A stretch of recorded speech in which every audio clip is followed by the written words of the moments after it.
اعوذ باللہ من الشیطان الرجیم، بسم اللہ الرحمن الرحیم۔ ناظرین کرام، حروف مخارج کے حوالے سے بات ہو رہی تھی۔ یہ ہمارا ہے پارٹ نمبر 2۔ مخارج حروف کی تعداد بتا دی کہ جوف، حلق، لسان۔ اب لسان میں یعنی کہ زبان میں 10 مخرج ہیں اور ان سے 18 حروف ادا ہوتے ہیں۔ تو ناظرین کرام انشاءاللہ اس کی تفصیل ہم آپ کو بتا رہے ہیں۔ سب سے پہلے ہے کہ حرف قاف۔ قاف جو ہے وہ ہم کہاں سے ادا کریں گے؟ اس کا مخرج زبان کی جڑ، اقصی لسان اور کوے کا ابتدائی حصہ ہے، تو اس سے ہم نکالیں گے حروف قاف کو۔ نمبر 2، حرف کاف۔ اس کا مخرج ہے زبان کی جڑ، کوے کا آخری حصہ اور تالو کا وہ حصہ جو کوے کے ساتھ ہے، جو قاف اور کاف کے ایجاد کرنے میں لحاظ یعنی کوہ مؤثر ہے۔ اس لیے ان دو حرفوں کو حروف لہویہ کہتے ہیں، یعنی کاف جو باریک پڑھا جاتا ہے اور قاف جو پرحجم یعنی کہ اس کو موٹا کر کے پڑھا جاتا ہے۔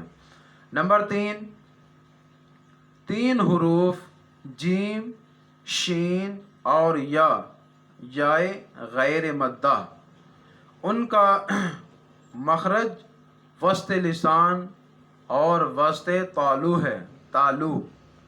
اور چونکہ ان دو کے درمیانی حصہ کو شجر کہا جاتا ہے، اس لیے یہ 3 حروف حروف شجریہ کہلاتے ہیں، جیم، شین اور یائے غیر مدہ، ان کو حروف شجریہ کہتے ہیں۔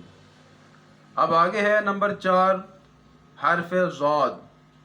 جو اہل سنت حضرات ہیں وہ ضاد کہتے ہیں اور اہل تشیع حضرات اس کو ضاد کہتے ہیں۔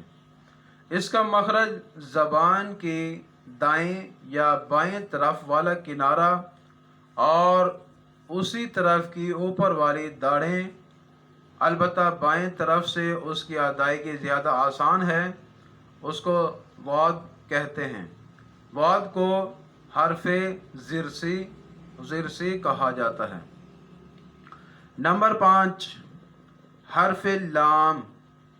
اس کا مخرج نوک زبان کے دونوں طرف اور ان کے مقابل والے دانتوں کے مسوڑے یعنی کہ ثنایا، رباعیات، انیاب اور ضواحک کے مسوڑے ہیں، اس کو لام کہتے ہیں، یعنی کہ اس سے حرف لام ادا ہوتا ہے۔ نمبر 6، حرف نون۔ اس کا مخرج ہے زبان کی نوک اور ثنایا اور رباعیات کے مسوڑے جو سامنے والے دانت ہیں۔ حرف نون اس کا مخرج ہے زبان کی نوک اور ثنایا اور رباعیات کے مسوڑے، اس سے حرف نون ادا ہوتا ہے۔ نمبر 7، حرف را۔ اس کا مخرج ہے زبان کی نوک اور ثنایا، دانتوں کے مسوڑے۔ ان 3 حرف لام، نون، را کو حروف زلقی کہتے ہیں۔ زلق کے معنی ہیں نوک کے زبان کی تیزی۔ اور نمبر 8، حرف طا، دال اور تا۔ ان کا مخرج سطح زبان کا اگلا حصہ، تالو کا ابھرا ہوا حصہ اور ثنایا دانتوں کے مسوڑے ہیں۔ ان 3 حروف کو حروف نطعیہ کہتے ہیں، کیونکہ ثنایا علیہ کے ساتھ متصل ابھرا ہوا حصہ کو نطع کہتے ہیں۔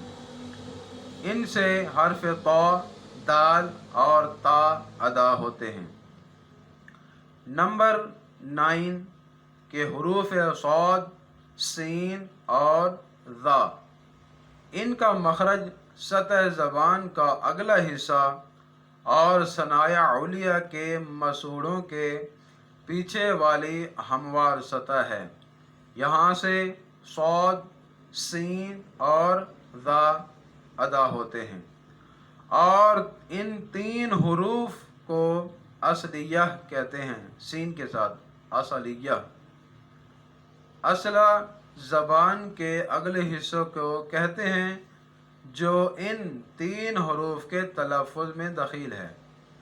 اور نمبر 10 حروف ضا، زال اور ثا۔ حروف ضا، زال اور ثا، ان کا مخرج نوک زبان کے ساتھ والا حصہ اور ثنایا علیہ کا کنارہ ہے۔ ان تین حروف کو حروف لفظیہ کہتے ہیں کیونکہ ان کا مخرج ثنایا علیہ کے لثہ یعنی مسوڑے کے قریب ہے، اگرچہ زبان کی نوک بلا واسطہ طور پر مسوڑوں کے ساتھ نہیں ٹکراتی۔ ناظرین کرام، یہ تھے حروف